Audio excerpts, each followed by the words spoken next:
para que aquilo que Deus tem como objetivo fazer, né, Ele possa estar fazendo. Quando Ele me fez o convite, meu irmão, né, eu realmente confesso para você que falar para casais, falar para a família é um desafio, né, é um desafio. Mas ao mesmo tempo, né, eu me senti grato no meu coração, né, de estar aqui nessa noite.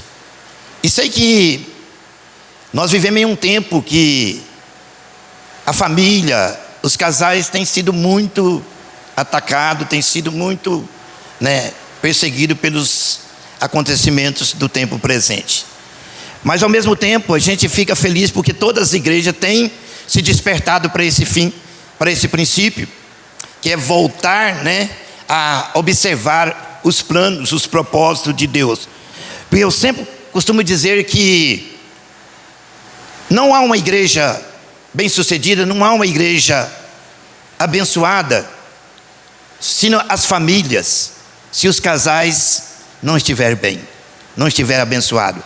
Porque a igreja é reflexo disso, de pessoas, de casais, de famílias que faz presente.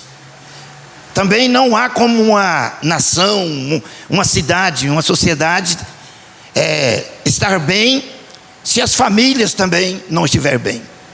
Então todo um povo de uma cidade, de uma nação, só pode ser bem sucedido se esse pilar chamado família, se esse pilar que parte do casamento, né, estiver bem. O contrário, não há como haver, né, porque uma nação, uma sociedade é feita de famílias, é feita, né, do homem com a mulher e posteriormente os filhos. Então essa é uma das grandes verdades que a gente tem visto, presenciado nos dias de hoje, né? Às vezes não o valor dado como deveria ser, mas como a igreja, né, é apercebida disso, e a igreja está atenta a isso, então é muito prazeroso como a gente vê isso aqui nessa noite. Famílias presentes, famílias, né, valorizando, e famílias com esse foco, né, de cumprir o plano, cumprir o propósito de Deus. Amém? Eu gostaria de compartilhar com os irmãos a palavra nessa noite, e gostaria que você abrisse no livro de Amós. Amós, capítulo de número 3. Livro do profeta Amós, capítulo de número 3, e também o verso 3.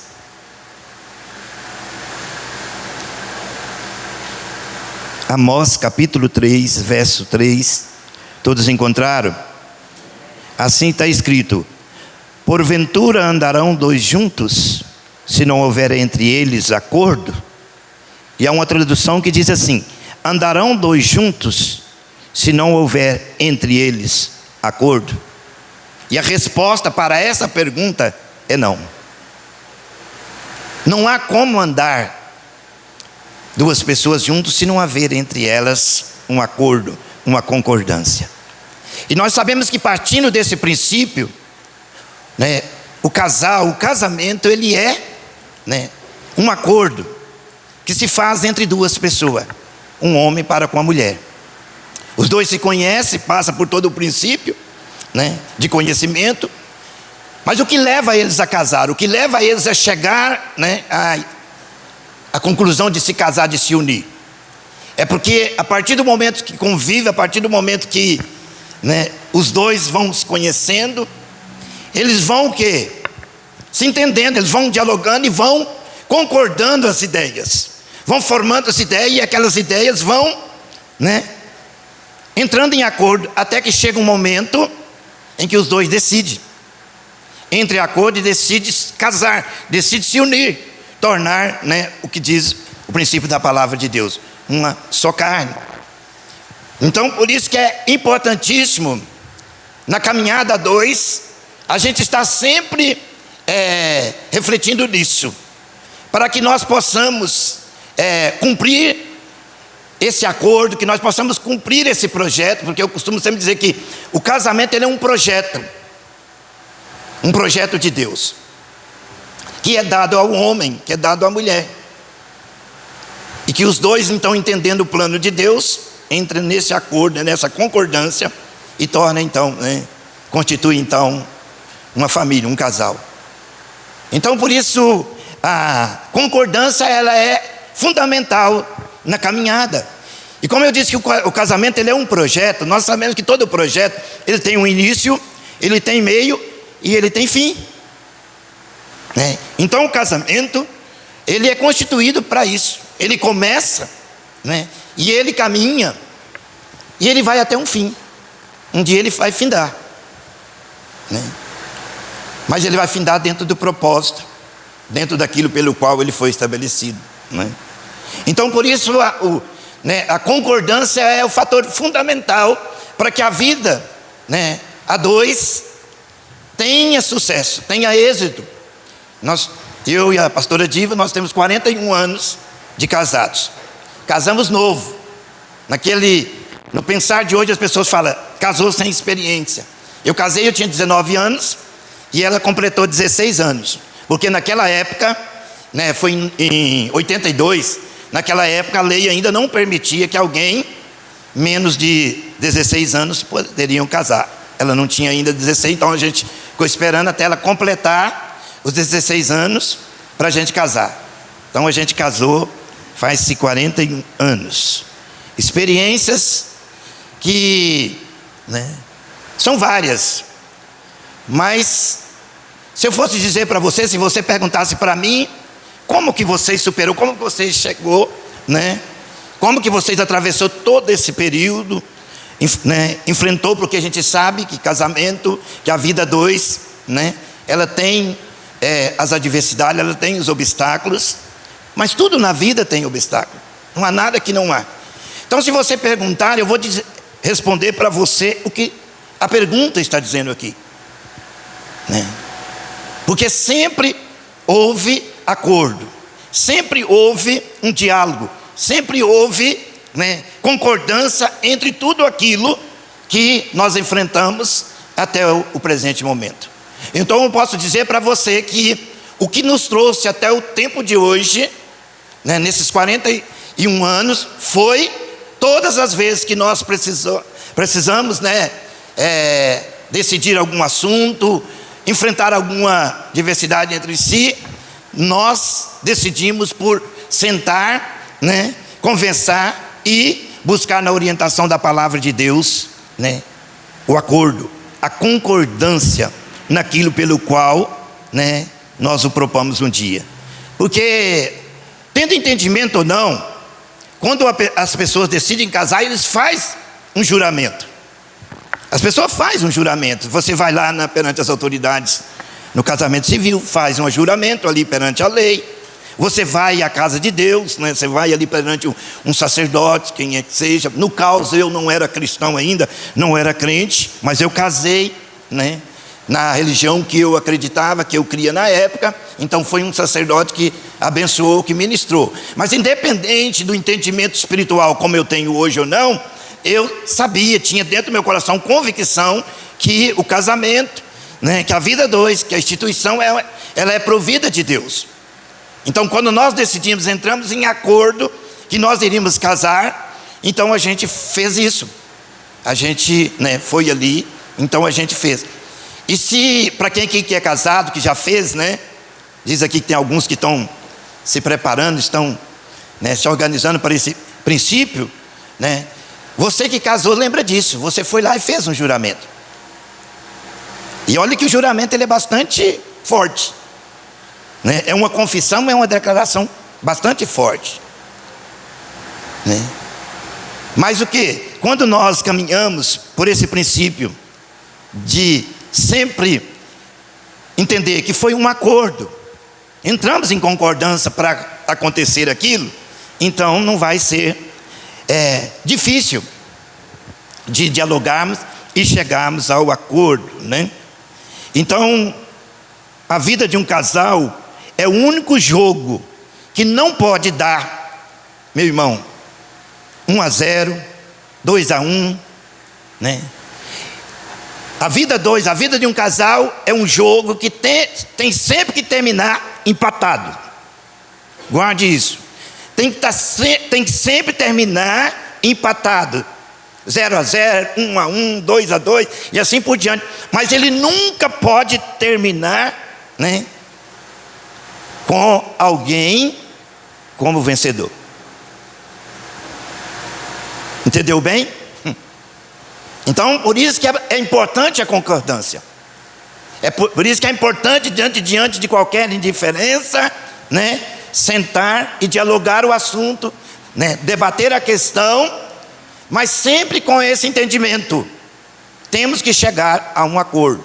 E a gente sabe que tudo na vida, não, aqui a gente está voltado a casamento, né, o casal, né, ao início de uma família.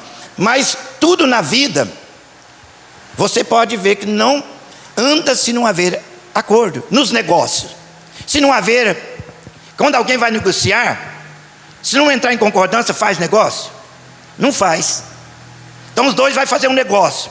Se ficar um, né, usando astúcia contra o outro no negócio, o que vai acontecer? O negócio não vai fechar. Então, para o negócio fechar, para o negócio, né, concretizar, é necessário que haja concordância ali.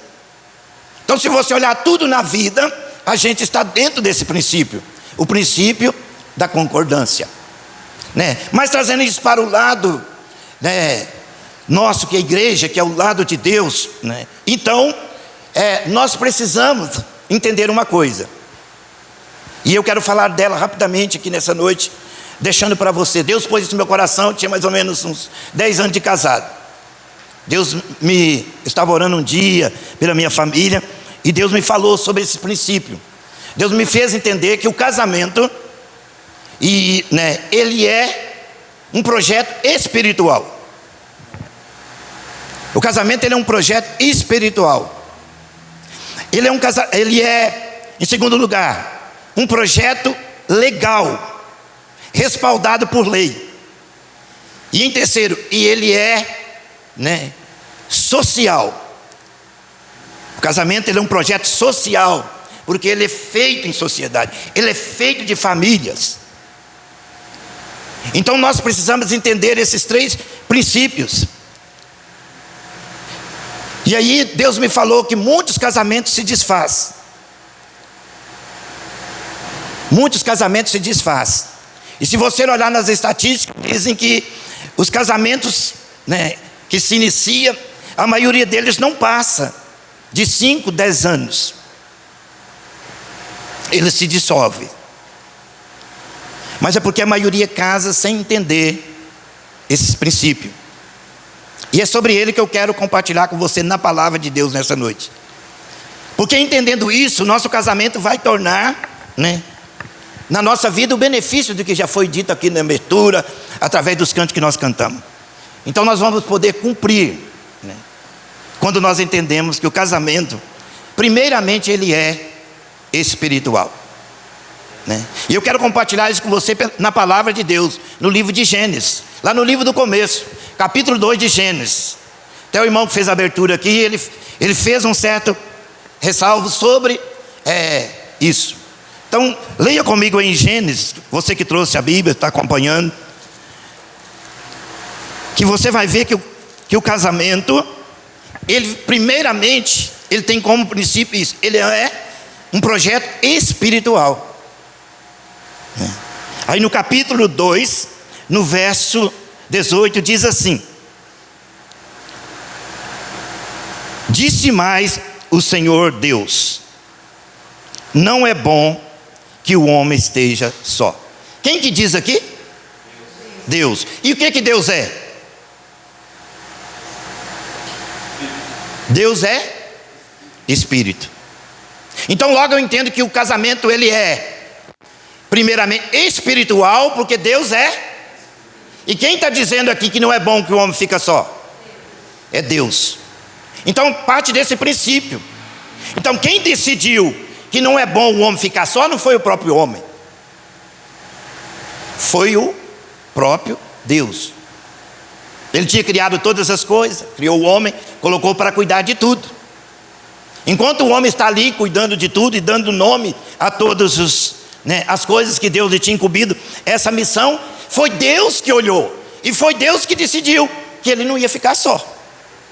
Então, se Deus é espírito, eu entendo logo que o casamento tem como primeiro princípio, como primeiro aspecto isso, ele é um projeto espiritual. Vamos continuar lendo para você entender melhor. Não é bom que o homem esteja só. Fale-eis uma auxiliadora que lhe seja idônea. Quem decidiu fazer? O homem? Não. Deus que decidiu fazer uma auxiliadora para o homem. Então foi Deus que decidiu, não foi o homem que decidiu, não, vou escolher. Ele até não encontrou ninguém, né, também.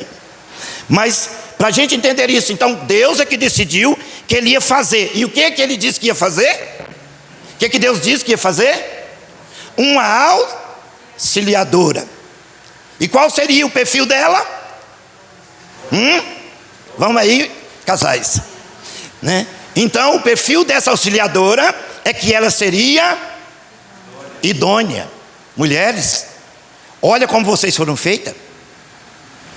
Vocês foram feitos com virtudes que só vocês têm, de poder auxiliar e de ser idônea. Então são aspectos espirituais. Uma pessoa idônea, uma pessoa que sabe auxiliar, é uma pessoa que espiritualmente ela tem entendimento dos fatos. Ela sabe relacionar com os acontecimentos. Então Deus diz, falei, né, uma auxiliadora que seja idônea. E aí descreve que Deus deu ao homem capacidade, né, condições de dar nome a todos os animais, mas para o homem, está escrito aí, no verso 20, para o homem, todavia não achava auxiliadora que lhe fosse idônea. Então de tudo aquilo que Deus tinha criado, não foi nada criado compatível, né, com o homem, que fosse compatível com o seu convívio, com o seu relacionamento. Então, olha o que diz aí, verso 21, então o Senhor Deus, percebe que tudo parte de Deus. Por isso que nós precisamos entender que o primeiro aspecto do casamento é que ele é espiritual, porque ele parte de Deus, e Deus é espírito. Então a gente precisa entender isso, que, né, na nossa caminhada nós estamos lidando com um projeto que tem primeiramente esse aspecto espiritual. Então Deus é que, né, fez cair um pesado sono sobre o homem, e esse adormeceu, e tomando uma das suas costelas, fechou o lugar com carne, e a costela que o Senhor Deus tomara do homem, transformou-a numa mulher. Tudo aqui quem está fazendo? Deus. Então o projeto, ele está fazendo um projeto, ele está, né, dando origem a um projeto. Então por isso que a gente precisa entender isso. Então Deus faz, tirando do homem aquilo que completaria o homem, né? E a Bíblia diz que aí, então Deus trouxe ao homem.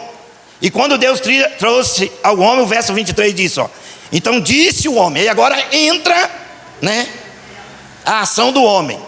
Então Deus trabalha, né, no propósito do projeto ali, e tira a mulher da parte do homem. E quando ele traz, a Bíblia diz que então o homem, ele entra em concordância com Deus, porque o verso 23 diz, disse o homem, esta afinal é osso dos meus ossos e carne da minha carne, chamar-se-á varoa, porque do varão foi tomada. Então quando Deus se apresenta, o homem entra em concordância com, dizendo, essa afinal. Você vê que o Adão consegue discernir ali, o homem, né, o primeiro homem, né, foi Adão. Então ele consegue discernir ali que aquela mulher, aquele ser que Deus tinha feito e que se apresenta a ele, na minha expressão disse, essa afinal é osso dos meus ossos. Como é que o Adão sabia?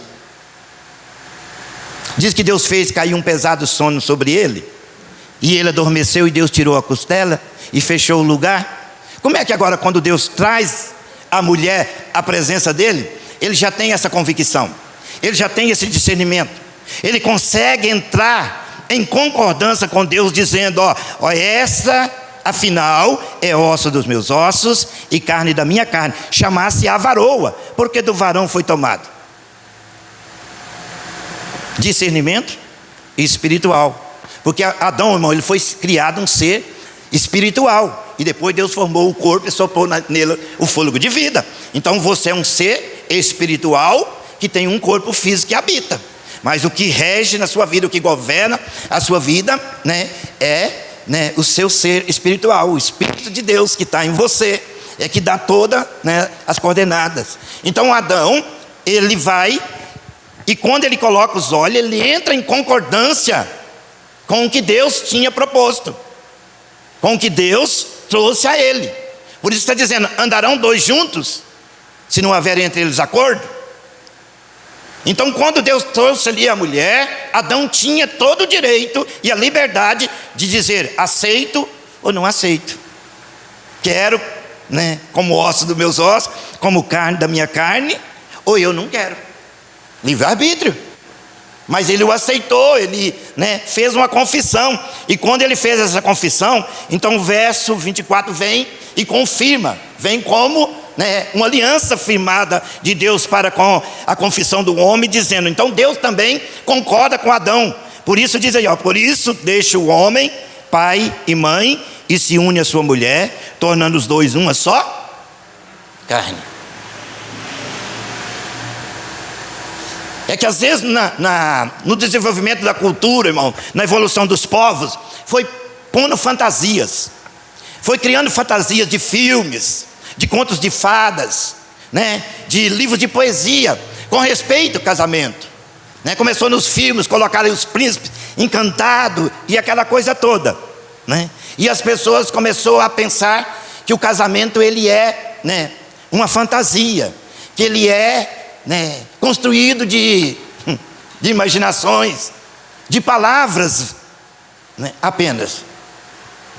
E hoje nós somos uma geração em que de repente essa instituição tão valorizada por Deus, desde o princípio, ela tem sido muito confrontadas, e muitos até têm perdido a motivação e o devido valor a esse princípio. Tudo porque as pessoas não casam discernindo esse princípio, discernindo que o casamento ele foi constituído a partir desse princípio. Então ele é espiritual. Então a gente precisa ter isso no nosso coração, em primeiro lugar. Então Deus foi quem construiu. Se Deus é espírito, o que a palavra de Deus é? Toda a Bíblia, de Gênesis a Apocalipse, o apóstolo Pedro, quando escreveu, diz assim, que toda a palavra de Deus, ela é divinamente inspirada pelo Espírito Santo, e não pela vontade de homens, mas homens movidos pelo Espírito Santo falaram da parte de Deus. E Paulo escreveu a Timóteo dizendo: Timóteo, toda a Escritura, ela é divinamente inspirada pelo Espírito Santo, e é útil para o nosso ensino, para a nossa correção, para a nossa educação, a fim de que sejamos habilitados para toda boa obra.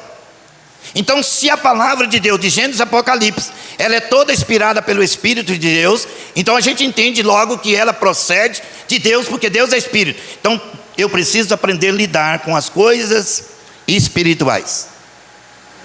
Então, a família, ela foi criada primeiramente, nesse princípio espiritual. Se você começar a entender isso e entrar em acordo com Deus, não vai ter obstáculo, não vai ter barreira, não vai ter nenhum impedimento para que você vá bem na sua experiência com Deus. Abra um parente aqui para dizer para você: não existe casais perfeitos, não existe casamento perfeito, não existe famílias perfeitas. Existem casais abençoados por Deus, existem casais felizes, bem-sucedidos, existem famílias bem-aventuradas, famílias abençoadas, felizes. Porque muitos tendem a pensar, irmão, em casamento com perfeição, achar que é uma instituição perfeita. E muitos podem dizer: pastor, mas você está falando que Deus foi quem instituiu, Deus foi quem estabeleceu a família. Então Deus não faz nada imperfeito. E é verdade, não faz. Mas nós conhecemos toda a trajetória, nós conhecemos tudo que entrou para poder tirar, para poder tentar interferir no projeto de Deus, no propósito de Deus, que foi o inimigo, né? Mas mesmo assim, você vai entender, né, que de Gênesis a Apocalipse, se você olhar, você vai ver que difícil você encontrar um livro que não trata da importância do casal, da vida a dois, da família. Todos você vai encontrar esse princípio estabelecido. Então, guarde no teu coração. Deixa eu tomar uma aguinha aqui. No final, eu quero até abrir uma oportunidade aí para você quiser perguntar alguma coisa.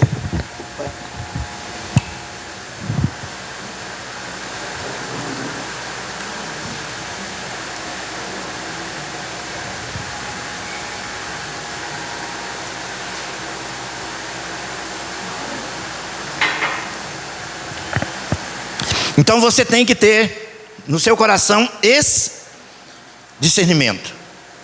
O casamento tem um aspecto espiritual. E eu falei que ele é um projeto de Deus.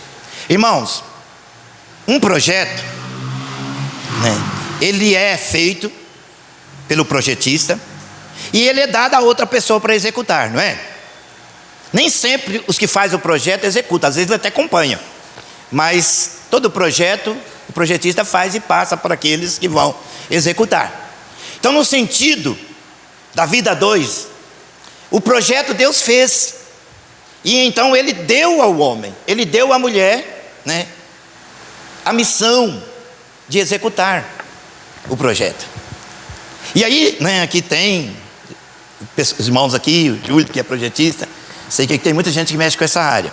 Mas todo projeto, uma vez feito, se alguém quiser modificar ele, se alguém quiser mudar alguma coisa no projeto, ele pode mudar por conta própria?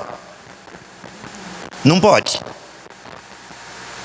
Ele precisa ir ao que fez o projeto, né, e discutir com o projetista, né, o que ele quer mudar, se ele acha que tem que mudar. Mas se ele tomar por conta própria a decisão de mudar o projeto, né, o que vai acontecer com aquela construção, com aquilo que ele está fazendo? Vai ter problema, porque você alterou. Então, se o casamento ele é um projeto de Deus, né, e a pessoa depois que, né, atrai, depois que concorda, depois que o aceita como de Deus, tenta mudar no meio da caminhada, tenta mudar o projeto sem consultar ao projetista, o que vai dar? No que nós vemos hoje: divórcios e mais divórcios. E hoje, irmãos, esses dias para trás eu estava vendo uma estatística, eu acompanho muito, que no meio do povo de Deus, no meio dos cristãos, isso está ficando sério. Estão ficando sério. E a maioria do que leva os casamentos a entrar em condições de ir para o divórcio é a falta da concordância, ou seja, é a discordância.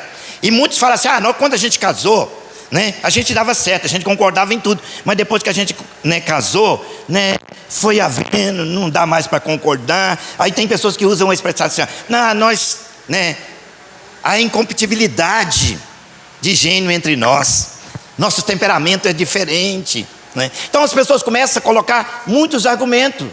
Mas sabe por que tudo isso acontece, né? E não vai acontecer no nosso meio, no nosso lar, no nossos casamentos, no nome de Jesus?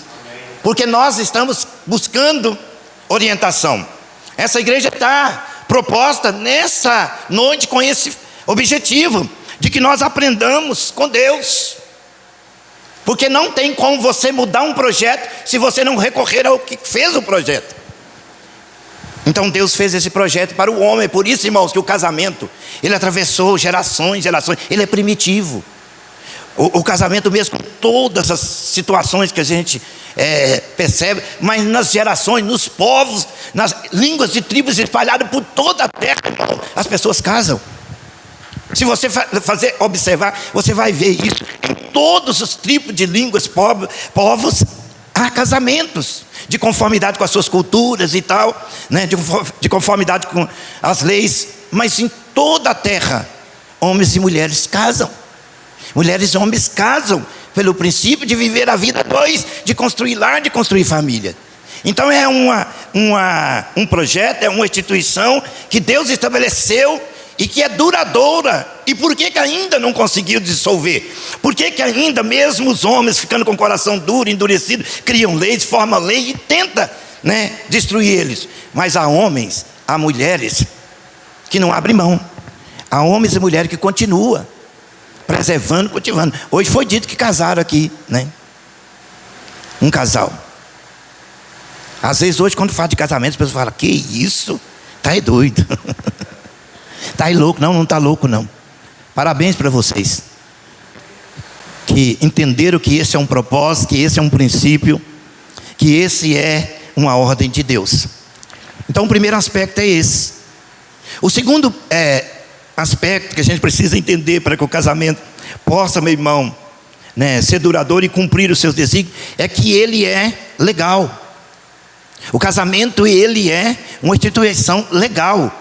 Ele é legalizado por lei. Peço que alguém leia para mim aí em Romanos capítulo 7, verso 2. Romanos, para não ficar só eu lendo. Romanos capítulo 7, verso 2. Então o casamento tem como segundo aspecto que ele é legal,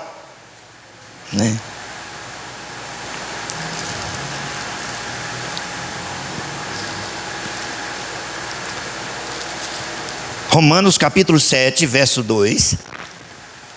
Alguém que gosta de ler? Ninguém? Então eu vou ler aqui, Diz assim: ora, a mulher casada está ligada pela lei ao marido, enquanto ele vive. Mas se o mesmo morrer, desobrigada ficará da lei conjugal. Então o casamento, ele é de um aspecto legal. Ele é pautado em lei. Ele tem lei que protege. Ele tem lei que respalda.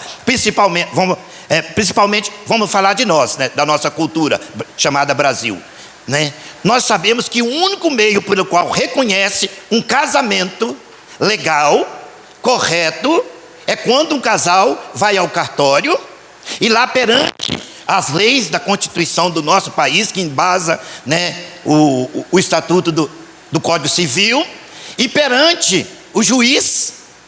Tem até um juiz, É lido ali todo aquele protocolo. Você tem que ir lá, os dois que vão contrair o casamento, tem que ir lá antecipadamente, dar os seus nomes. Os seus nomes são postos em lei, vocês assinam, e isso corre toda o território brasileiro para saber se você é solteiro ou não. E aí então, depois de tudo isso visto em lei, aí então vocês vão lá e faz aquela confissão, e o juiz, quando faz, lê tudo lá, fala: está de acordo, de ambas as partes? Sim. Aí o que ele fala? Então eu declaro-vos casado em nome da lei. Então o casamento, ele tem como princípio uma base legal. Ele não é só espiritual, ele tem como princípio uma base legal. Se você estudar nas histórias, você vai entender por que constituiu o Código Civil. Porque as pessoas iam para um lugar e casavam lá, e depois de lá vinha para um outro estado ou para um outro lugar e arrumava outro e casava de novo. Porque não tinha uma lei que defendia, não tinha uma lei que amparava, não tinha uma lei que protegia e que protege. Então por isso que o casamento, ele tem, no segundo aspecto, isso, uma base legal. Só é reconhecido quando as pessoas passam por esse princípio. O contrário não é reconhecido, Esse casal que foi lá hoje, então a partir de hoje, aonde que for lá consultar os documentos deles lá, vai constar que eles casaram no dia tal, na hora tal, no cartório tal e todo tal. Porque, irmãos, é pautado e legal em lei. Então veja o valor que tem o casamento. Veja o valor que tem a vida, o envolvimento do casal. É que Deus planejou espiritualmente, mas não deixou isso alheio. Isso não é alheio. Então ele é pautado em lei, ele é legal em lei. E aqui Paulo usou aqui para instruir sobre usou a analogia do casamento para falar sobre valores da lei, né? E ele ainda disse, ó, a mulher, ela é casada ou está ligada pela lei com o marido enquanto ele vive, mas se o mesmo morrer, desobrigada ficará da lei conjugal. E aí se você ler vai dizer, e aí estará, apta para constituir um outro relacionamento. Então, o que a gente vê aqui que pode dissolver um casamento? A morte. Lembra do grande debate que Jesus teve com os escribas, com os sacerdotes, com os saduceus, mais com os saduceus e com os fariseus, com respeito à carta de divórcio proposta no tempo de Moisés? Foram lá até com o intuito de pegar Jesus e disse, ô mestre, Jesus, Moisés ele deu carta de divórcio, e aí, como é que o senhor vê isso aí? Como é que fica agora? Porque ele viu Jesus ensinando sobre o valor do casamento, o valor da família, E aí o que Jesus responde para eles? Olha, Moisés deu a permissão da carta de divórcio por causa da dureza dos vossos corações, mas antes não foi assim. No princípio não foi assim, porque no princípio está escrito que deixará o homem pai e mãe e unirá a sua mulher, e ambos tornarão uma só carne. Tornarão uma só carne. E aí Jesus ainda foi bem mais enfático e diz assim, ó, e o que Deus ajunta, não separa o homem.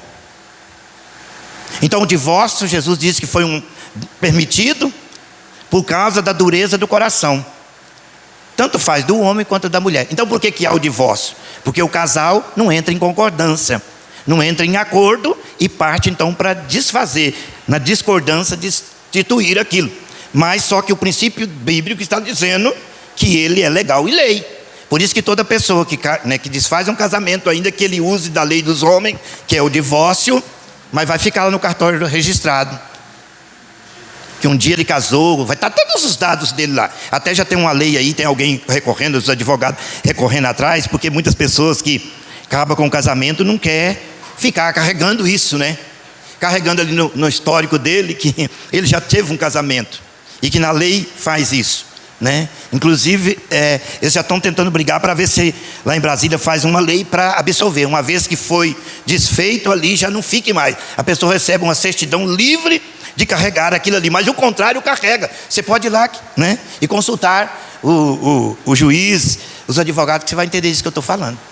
Então, uma vez casada, se dissolver, quando for contrair outro casamento, vai aparecer lá, fulano, divorciado do casamento tal. Já fiz casamentos assim, irmão, de pessoas que foram divorciadas, Hoje não, na verdade de vida, quando era ainda na parte da metodista, O bispo mandava fazer alguns casamentos, eu fui em vários lugares, E às vezes a gente encontrou esse cenário de pessoas que tinham, que era de um casamento que desfez e estava contraindo o outro. E quando ia ler, era um certo constrangimento. A pessoa fica um pouco assim meio desconstrangido. Mas como a leitura, casamento feito oficial, de cartório no religioso dentro da igreja, você tem que ler, a parte legal da lei. Não pode fazer sem, Então você tinha que ler. E então aí lia todo aquele histórico da pessoa.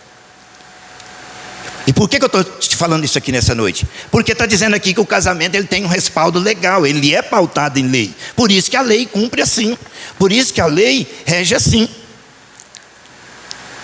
Então é o segundo aspecto que a pessoa precisa entender, e que a maioria na sociedade não entende, Não entende. A maioria das pessoas não compreende. Por isso que a gente vê assim um grande desafio na questão do casal, na vida a dois.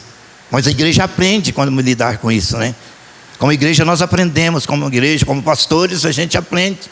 Por isso nessa noite nós estamos falando, desses princípios que são importantíssimos, que as pessoas conhecem, Então o casamento tem, se a gente for folhear aí, você vai encontrar muitos outros versículos que apontam para esse princípio do casamento pautado, e legalmente lei. Você pode até ver. Recentemente a gente teve uma experiência com um caso de que a pessoa viveu a vida toda com o outro e não casou, e ele morreu. E aí ela foi para buscar uma aposentadoria. E aí ela não pôde pegar a aposentadoria por viuvez, porque não tinha nenhum documento legal em cartório, em lugar nenhum, que constatava que ela era viúva daquela pessoa que morreu. Então veja bem, se ela tivesse contraído, tivesse a lei a favor dela, ela não tinha tido obstáculo nenhum para entrar com aquele requerimento. Mas a falta da lei, porque no documento dela constava que ela era uma pessoa solteira, Aí a gente tem assim, aquela válvula de escape que se usa muito hoje.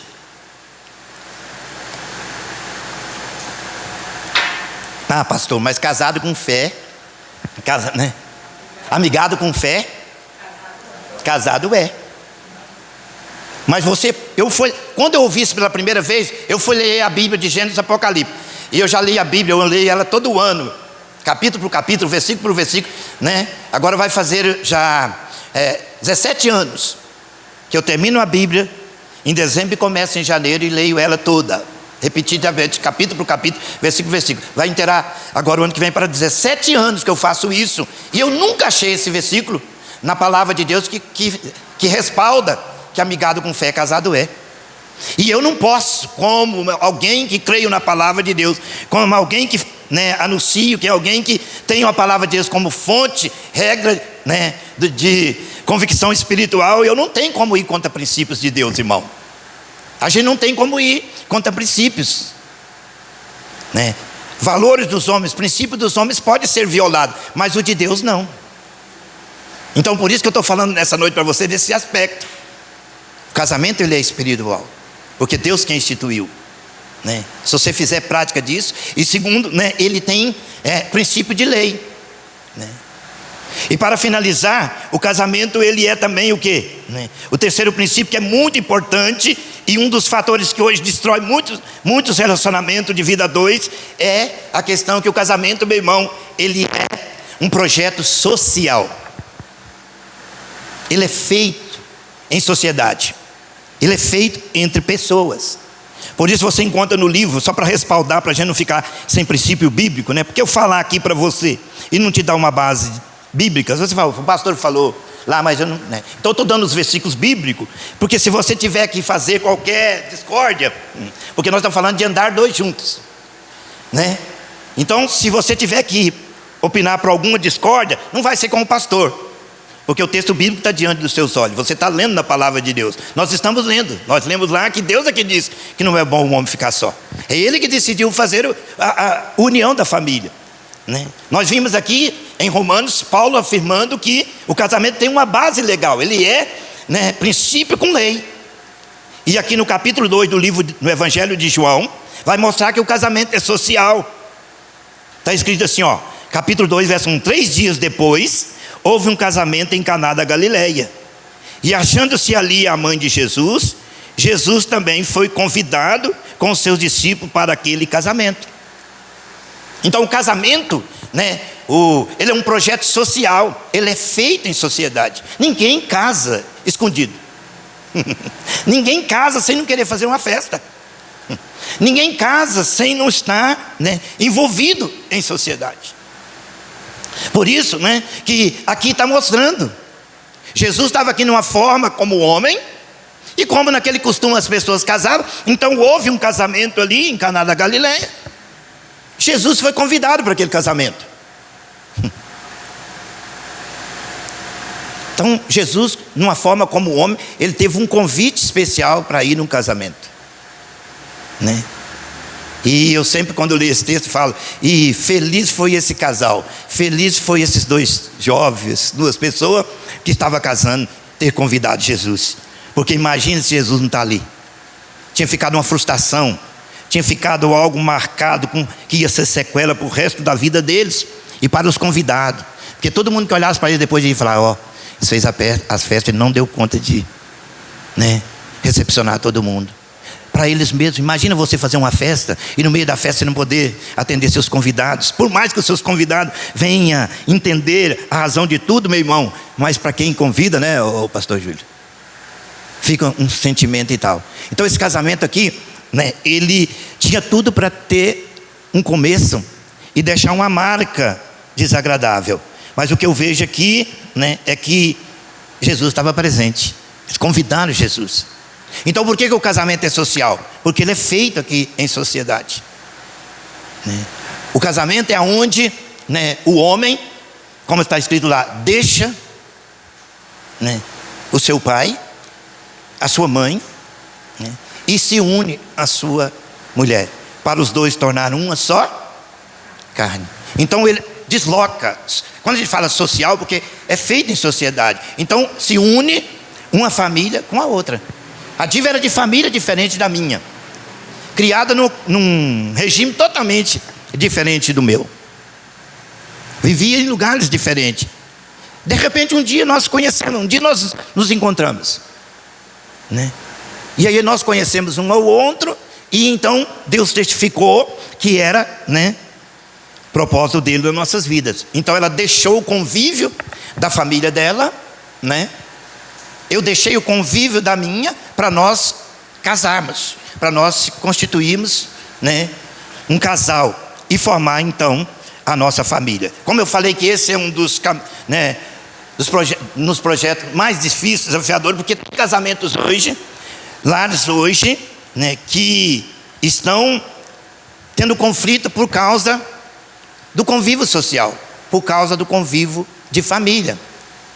E aí é bom a gente entender isso, porque é o seguinte: são duas pessoas que vivem em regimes diferentes, criados, vamos dizer assim, em sistemas diferentes, né, formações diferentes, que de repente se conhecem um ao outro e vai então formar uma família. E só forma por causa disso, porque os dois começam a dialogar, começam a conversar um com o outro, e vai, né, alinhando em concordância as ideias, até que decide. Vocês já ouviram falar que amor de mãe é o amor igual ao amor de Deus? Tem gente que fala assim, né, minha mãe eu não troco por nada. Isso vale, né, para os homens, vale para a mulher, mas as mulheres são mais amorosas, né? Mas a mulher, né, homens às vezes falam, não, a minha mãe eu não troco, a minha mãe eu não deixo. Mas de repente você conheceu a sua companheira, você conheceu a sua esposa, que você tem hoje, a namorada, ou vice-versa, e de repente você, o quê? Deixou de ter aquele amor, de dar aquela atenção para o seu pai e para a sua mãe, e voltou para ela, voltou para ele. Passou a viver mais tempo com ele, mais tempo com ela, quando está namorando, não é assim? Presente mais para elas, para ele. Vai formando aquilo ali, é bíblico, é natural que acontece. E de repente então os dois decidem a sair daquele convívio de dentro da casa do seu pai, da sua mãe, e se unem. Então duas pessoas diferentes, era desconhecida, mas vai por esse princípio e se une para casar, né? E aí eu vou te falar uma coisa que muitos não têm entendido. Quando o homem casa, ele não só casa, presta atenção, né? Quando você casou, você não casou só com a esposa, você não só casou com a pessoa que você escolheu dentro daquela família. Querendo ou não, você também se casou com a família dela, ou você casou com a família dele. Então o que acontece com muitos casamentos hoje, que eles começam a ter problema? É porque às vezes, né, o homem não trata bem a família da mulher. Começa a falar mal, ofender, fala mal dos pais, né? E aí a mulher logo fica entristecida. Por que há muitas brigas em lar, né? Não é no caso nosso de igreja, mas a gente está falando aqui como igreja, porque a igreja trata com família, vai lidar com famílias no conceito social. E você vai encontrar família que a pessoa fala assim, ó, eu briguei porque falou mal do meu pai. Se falar mal da minha mãe, eu já ouvi isso. Então a pessoa fala, não fala mal da minha mãe não, não fala mal do meu pai não, né? Então eu já vi casamentos que ele se dissolveu porque a pessoa, né, não conseguiu, né, aceitar a família do outro. Então é por isso que quando casa, querendo ou não, fazem parte, né, um da família do outro. Então, e você que casa, eu estou falando do homem, então o homem vai receber, né, o sogro, vai receber a sogra, vai receber o quê? Os cunhados, as cunhadas, dependendo do tamanho da família. Então, o dia que chegar, né, o dia que resolver tudo ir lá na sua casa, vai chegar todo mundo. E você tem que recepcionar, bem recepcionado, tratar todo mundo com respeito, com honra. Por quê? Porque ali tem parte deles que você pegou para você. Tem parte deles ali que está. Então vai você tratar mal para ver depois que eles saírem, né? Mas a falta de discernimento, a falta de compreensão leva as pessoas a dizer: não, eu casei foi com você, não quero nem saber, aquela traia lá, não quero nem que venha aqui na minha casa. E aí a mulher, ou vice-versa, vai ficar ferido. Então a gente conhece causas, né? A gente conhece causas assim, né? E no casamento tem duas coisas interessantes nessa questão da vida social. Os pais sempre tratam bem os genros, né? E a sogra sempre trata bem, né, as filhas. Então, as mães sempre ficam de olho nas filhas. Como é que ele está te tratando? O que ele está fazendo? Está judiando você? Qualquer coisa você me fala. Então, muitas das vezes, né, há muitos conflitos que envolvem, porque o casamento tem esse aspecto envolvido, né, nessa questão social, de famílias, né, de um lado e de outro.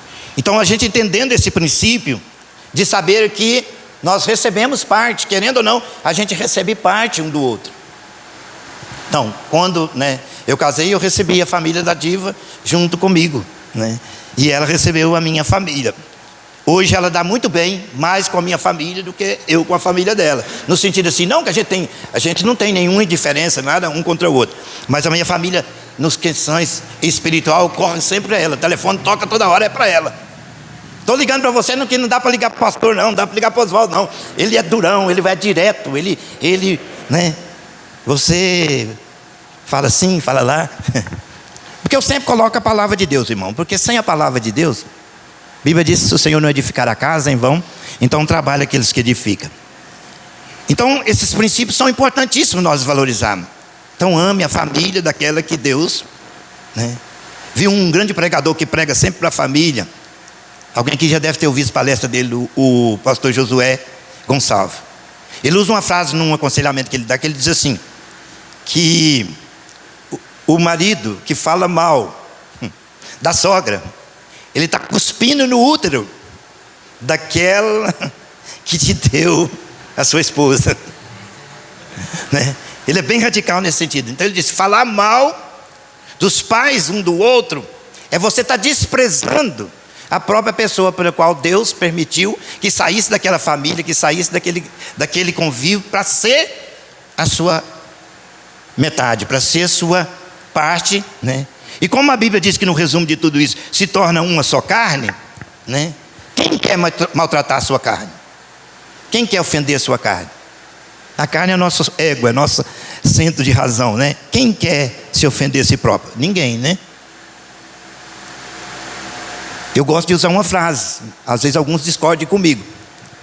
Eu ouvi isso de alguns pensadores, né, com respeito à família, a qual um bem conceituado diz que muitas vezes as pessoas têm uma imaginação e diz assim: eu vou casar para mim ser feliz.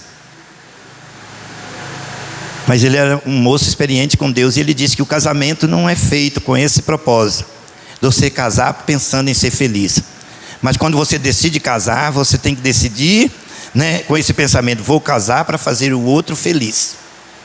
Então, se você casa com esse pensamento de fazer o seu cônjuge feliz, automaticamente você vai ser feliz, não tem como ser o contrário.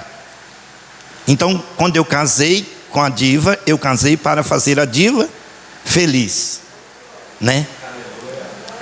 E ela então vai retribuir a mim.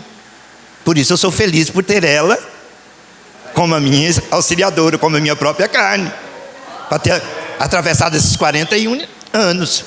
Mas deixa se eu não tivesse tido essa prontidão, né, para com ela.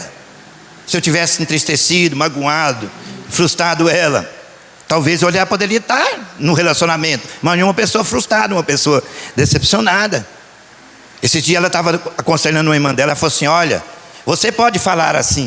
Não estou falando isso aqui, irmão, para questão de agradecer, mas questão de abrir, né, entendimento. Aí a irmã dela disse assim: sabe por que você vive assim? Feliz, sabe que você entra e sai desse jeito?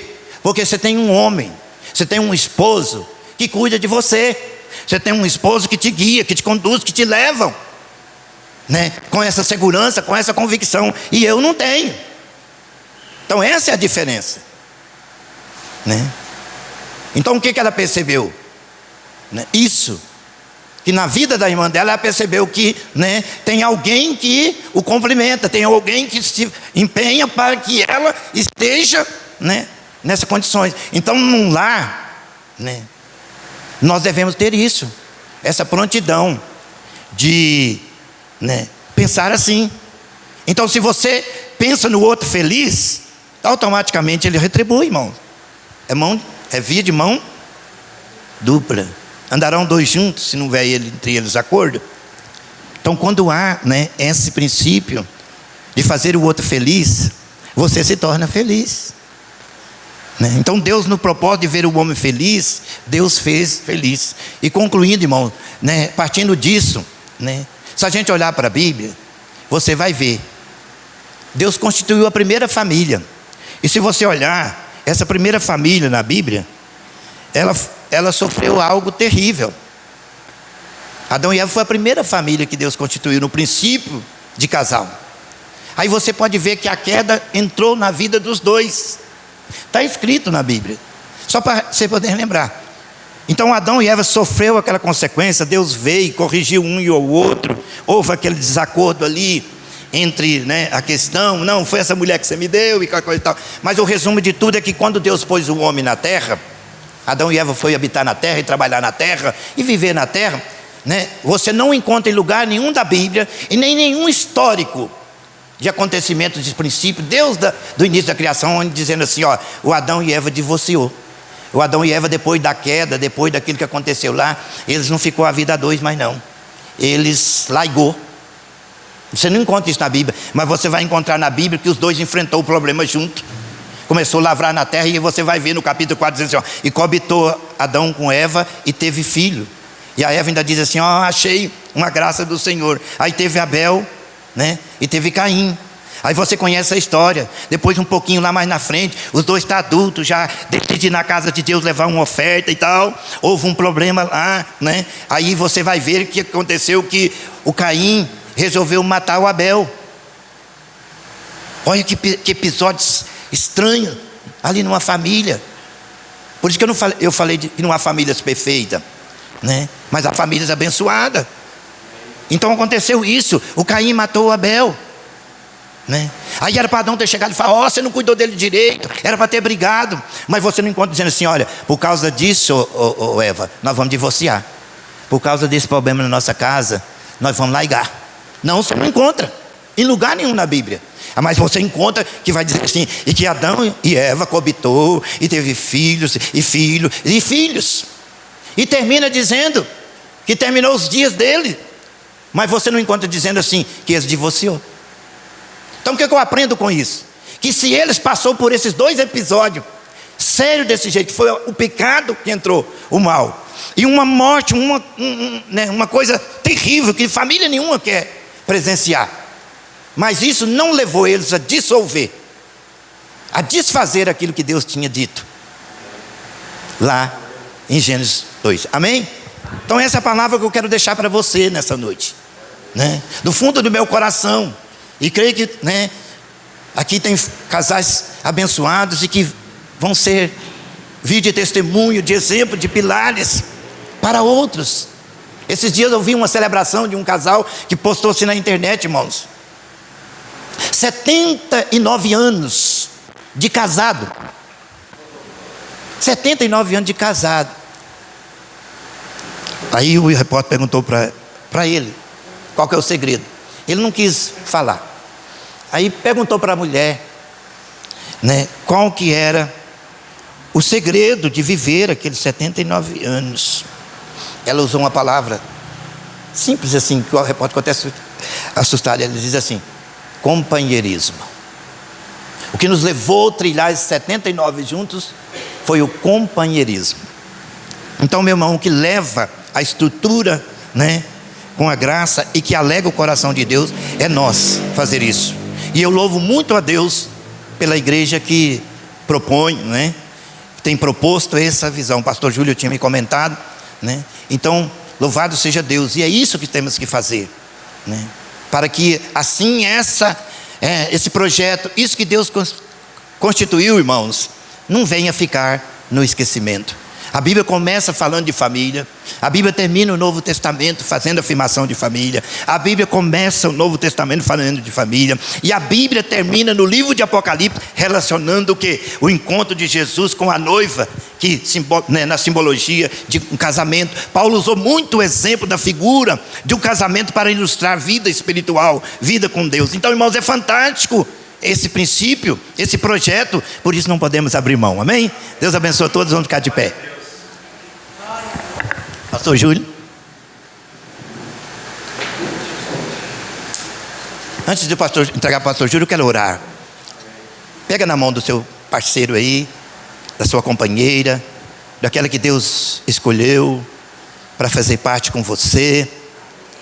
Aqueles que estão iniciando, preparando, né? Louvado seja Deus por vocês que estão aí noivo, ou que está namorando, mas que já está ouvindo, irmão. Vocês têm privilégio avantajado sobre nós, porque muitos de nós aqui aprendemos na caminhada, mas vocês estão tendo o privilégio de aprender, né? Então, sem sombra de dúvida, não haverá nenhum obstáculo, nenhum impedimento.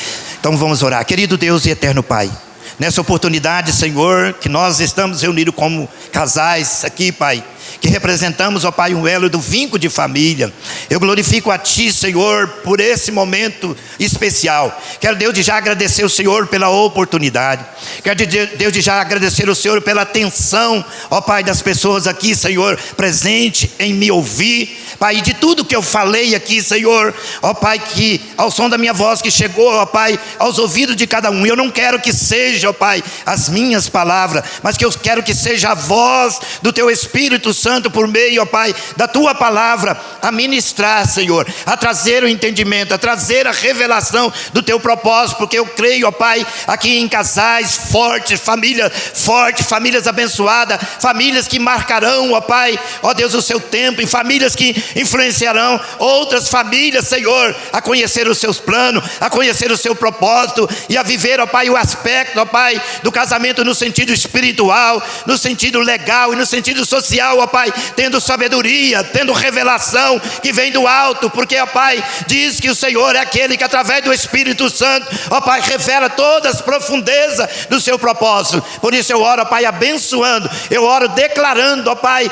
assim como o Senhor tem abençoado a minha casa, assim como o Senhor tem abençoado, Pai, meu relacionamento, ó Pai, ó Deus, com a diva, Senhor, e nos tem feito vivermos, ó Pai, essa experiência de andarmos em acordo. Eu quero, ó Pai, te rogar que o Senhor também ministre na vida de cada, ó Pai, um aqui, na vida dos, ó Pai, dos esposos, ó Pai, como sacerdotes da casa, ó Pai, como cabeça, na vida, ó Pai, das esposas, como, ó Pai, uma sacerdotisa, como, ó Pai, uma auxiliadora, ó Deus, e assim, ó Pai, também aos filhos, que muitos aqui que já têm, ó Pai, os seus filhos como herança do Senhor, Pai, então nós oramos, trazendo a existência, e já declaramos, ó Pai, que a vitória, Deus, é nossa, que a vitória da Tua igreja, que tem levantado, da Tua igreja, ó Pai, que tem proposto nesses dias, ó Pai, a valorizar, Pai, esse princípio, ó Pai, desse projeto, que o Senhor, ó Pai, tem feito para com os homens, ó Deus. Assim nós oramos e te agradecemos, no nome de Jesus, amém?